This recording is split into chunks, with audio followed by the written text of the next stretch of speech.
దీపం ఎలా పెట్టాలి అన్నది దీపం పెట్టే మంత్రంలో ఉంది. సాధ్యం త్రివర్తి సంయుక్తం, 3 ఒత్తులు వెయ్యాలి పూజ చేసినప్పుడు. 3 జ్యోతులు వెలుగుతూ ఉండాలి పూజ జరుగుతూ ఉండగా. ఇండ్లు వృద్ధిలోకి రావాలి అని యజమాని కోరుకుంటాడు కాబట్టి ఆ 3 జ్యోతులు తూర్పు ముఖంగా వెలుగుతూ ఉండాలి. ఇంకొక ముఖాన్ని చూడకూడదు, తూర్పు ముఖంగా వెలగాలి 3 జ్యోతులు. వెలుగుతున్నప్పుడు దీపం వెలిగించగానే అది మంగళ దీపం, అది ఈశ్వర స్వరూపం. బ్రహ్మ విష్ణు మహేశ్వరులు ఆ దీపాలుగా ఉన్నారు, త్రిమూర్త్యాత్మకం. ఇక వాళ్ళు ముగ్గురు తప్ప వేరొకటి లేదు లోకంలో.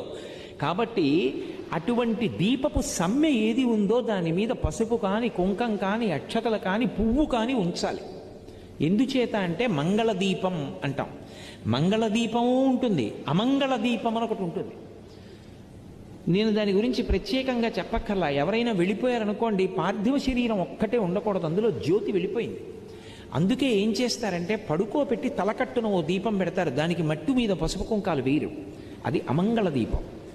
మంగళ దీపం ఇంట్లో పెట్టారు అంటే దీపం వెలిగించగానే కాసిన పువ్వులు వెయ్యాలి, లేదా పసుపు వెయ్యాలి, లేకపోతే కుంకం వెయ్యాలి, లేకపోతే కాసిన అక్షతలు వెయ్యాలి, వేసి నమస్కారం చేయాలి.